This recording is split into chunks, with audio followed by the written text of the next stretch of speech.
Hashama harka fuunee kabajamtoota daawwattoota keenyaa oduuwwan gaggabaaboo sa'aatii kanaa isinitti himnaa du'a wajjin kan isin faana turaan Girmaa Guddisaa. Ayyaanni fiichee cambalaalaa sababa weerara COVID-19 addabaabaayittiin kabajamu obbo Dastaa Leedamoo. Ayyaanni fiichee cambalaalaa bara kana sababa weerara COVID-19 addabaabaayittii kan hin kabajamne ta'uu pirezidaantiin naannoo Sidaamoo obbo Dastaa Leedamoon ibsanii jiru. Kabajni ayyaana fiichee cambalaalaa bara kana karaa wal tuttuqqaarraa bilisa ta'uun guyyaa har'aa akka kabajamu obbo Dastaan eeranii jiru. Hawaasni ayyaanichaa wayita kabaju lammiilee sababoota garaagaraan rakkoo adda addaaf saaxilaman gargaaruun akka kabajan waamicha dabarsanii jiru. Ayyaanni bara haaraa uummata Sidaamaa fiichee cambalaalaan ayyaana gaarii jaalalaa fi gammachuu akka ta'u ergaa dabarsanii jiru.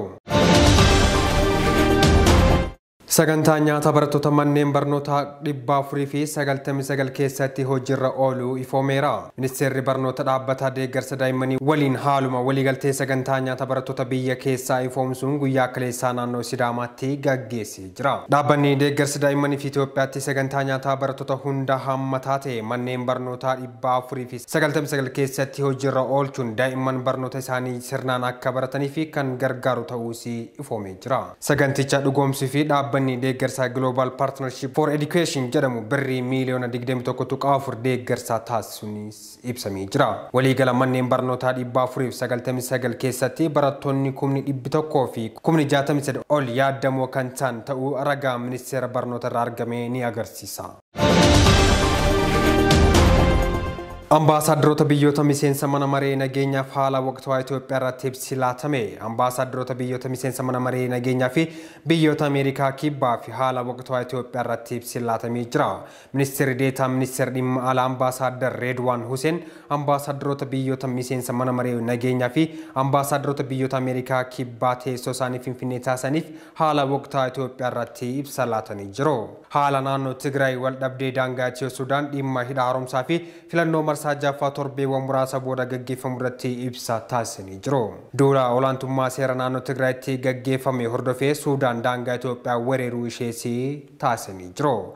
Akkasumas Suudaan naannoo Beenshaangul Gumuz lafa kiyya jechuun gaaffiin dhiyeessaa jirtu kun fudhatama hin qabne ta'uus kaasanii jiru. Hawaasni idil addunyaa adeemsa Suudaan irratti dhiibbaa uumuu akka qaban ambaasaadder Reedwaan waamicha dhiyeessanii jiru. Filannoo biyyaalessaa marsaa jaffaa baatii caamsaa keessa gaggeeffamuuf filatamtoonni miliyoona 34 kaardii filannoo fudhachuu ibsa taasisanii jiru. Gamtaan Awurooppaa filannoo Itoophiyaan gaggeessitu irratti gareen taajjabdoota akka hin argamne murteessumsa sirrii akka hin taane fi gamtichi murticha irra deebi'aa akka ilaalu abdii qabaachuu uumuu isaanii ragaan ministeera dhimma alaa irraa argame ni mul'isa.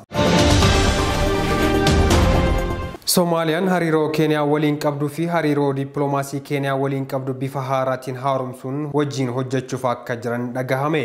Walitti dhufeenyi biyyoota lameenii kun ja'a amma jirraa kaasee addaan citee ture.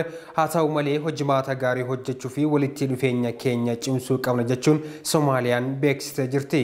Yaada Soomaaliyaan dhiyeessite irratti Keeniyaan gama isheetiin walitti dhufeenyi biyyoota lamaanii kun barbaachisaa ta'uu isaa hubachuun Soomaaliyaa wajjin bifa haaraan akka hojjettu beeksistee jirti. Biyyoonni lamaanuu birmadummaa fi sirna bulchiinsa daangaa wajjin wal qabatee akkaataa qixa ta'een hojjechuuf qophii ta'uu isaanii walii galaniira jechuun Al-Ain gabaase.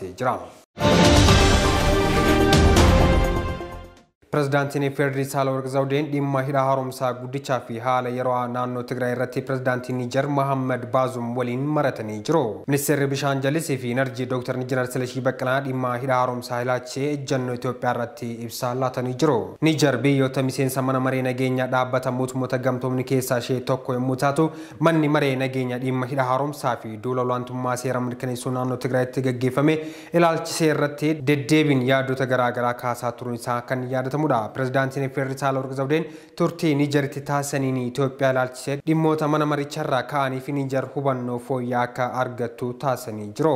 Ministeerri dhimma alaa Suudaan Dr. Meeriyaam Al-Tsaadiq tibba darbee dhimma hidha haaromsaa irratti hooggantoota Afrikaa garaagaraa waliin marii taasisuun isaanii kan yaadatamudha. Kabajamtoota daawwattoota keenya oduu sa'aatii kanaaf qaban asumatti goolabnee jira oduu wajjin kan isin faana ture Girmaa Guddisaan ture horaa bulaa.